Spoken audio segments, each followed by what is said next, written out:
patient is the one that's lost hope. And there's the 3 Ps. They take it personal, it's pervasive, and it's permanent. Yeah. And so your approach is don't take it personal. Right. Right. Start with that.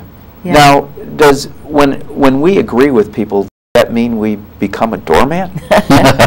Right. It seems like that sometimes, doesn't it? And not at all. In fact, agreeing with people is just really an acceptance and an understanding that we're all in this soup together, this human soup, and we're all connected, and I understand what's happening. Well, can you give some examples where it's beneficial to agree with people? Well, certainly in a marriage, it's very beneficial to agree. Yeah.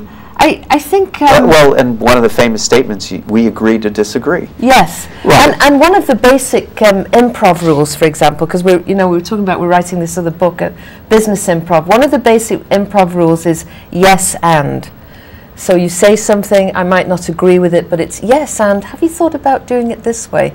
The yes and is a way of acceptance and agreeing without necessarily being the doormat, because we're coming up with another idea. Absolutely. Being a doormat is not a human condition. It isn't. We want to be with and connect with people and communicate with them, not be a doormat.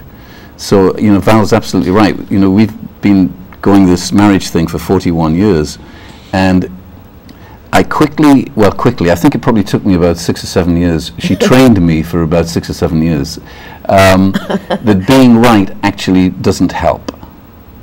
Being great is the best way to be. Being right is a very lonely occupation. Yeah, well, I thought of the word gentleman, and it comes from 2 words, gentleman. Yes. Right. And if you want to be right, you're not going to be gentle. Right. Yeah. Right. Can anybody learn the winner's attitude?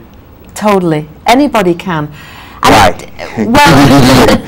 Well, it starts with really small things. For example, a few years ago, Jeff started putting toothpaste on my toothbrush in the morning. So I would wake up, and there, if he was first, my toothbrush would be there with the toothpaste on and my little dental floss, and it was so sweet. I mean, it's just so sweet. It's such a caring thing. Of course, the downside is that I have to do it for him if I get up first. But it starts with that. The winner's attitude is looking for ways that we can be of service, looking for little things that we can do. And it's not just about helping a stranger across the road or doing something for somebody that we don't know. It's doing things for people who are really close to us, family, listening, all of those kinds of things. So how would you define a winner's attitude? Did you define it in the book? Well, yes. To me, the winner's attitude is about being in love again. Because, we ask our audiences, have you ever been in love? And, there's little hands going there. Yeah. They're even kind of embarrassed to talk about. But when we were in love, everything worked. Everything worked. Because we got out of our head. We just wanted to connect with and be with this amazing person. Not only them, but everybody else we met. And work was easy.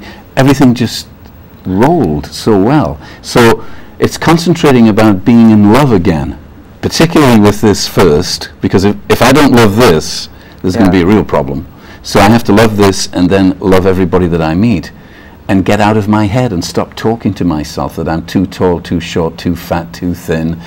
I need liposuction. Just get out of that stuff and connect. And so you talked about switch with other people.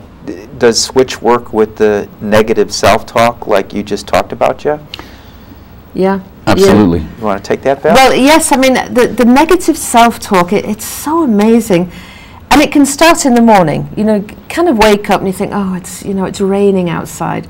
And if we live in Chicago, so of course the weather is just from one extreme to another. And what I've noticed is that the same people who are saying, it's too hot, are the ones saying it's too cold in the winter, So we have to just be aware of that negative self-talk and know that we have the ability to switch, to change it, to talk differently, to look for what is good right now. And even if you don't say the negative self-talk to anybody else, you just say it to yourself, the body hears negativity and produces hormones and feelings that reflect what's in the mind. Absolutely, absolutely. And it kind of vibrates out like an energy. It's almost, you know, you can see if people are upset and having that. You just kind of like it. It's like a wave, isn't it?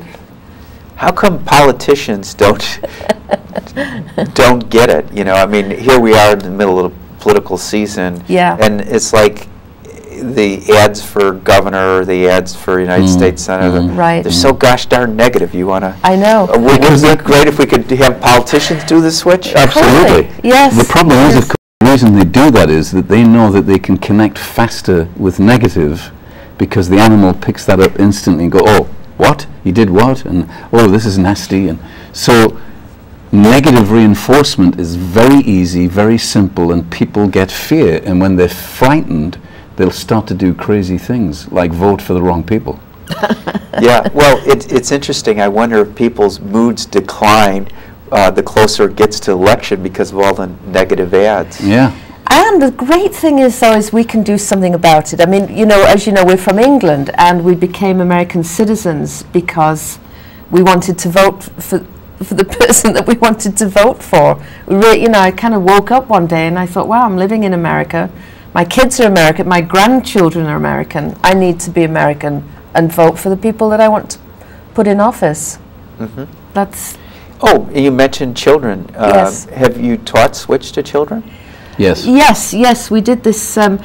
We did this wonderful program. It was improv for kids, and we, like I say, we put this into everything that we do. So if we're teaching emotional intelligence somewhere, we'll find a way to put Switch in there, and building resilience, Switch in there. Kids, we just find a way to put it into everything that we do. And we do work with inner city kids, 8th graders, to get them.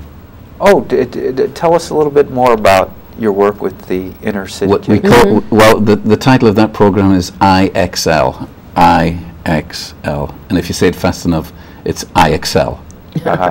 So that, again, every child is this amazing being that can do anything so that they can excel at anything they want to. And what kind of response do you get from the children? Really great. Really, kids are amazing. I mean, you know, they start off looking at you like... Yeah, they don't want to be there. How many years you've been doing this? 3 years we've been... Have you gotten some feedback, let's say, from the teachers or parents? Yes. I mean, the teachers love it.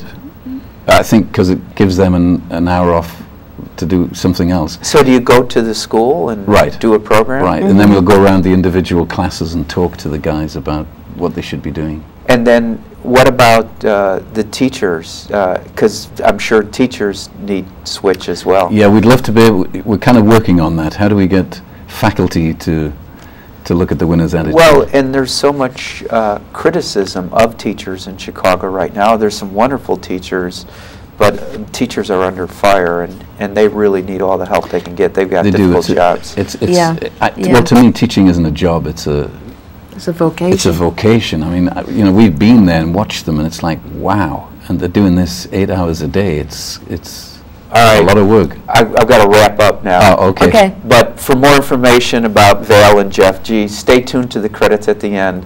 Until next time, we wish you good health, good spirits, and good fortune. Thank you, Val. Oh, thank you, Jay. Thank you, Jeff. Thank you. Thank you.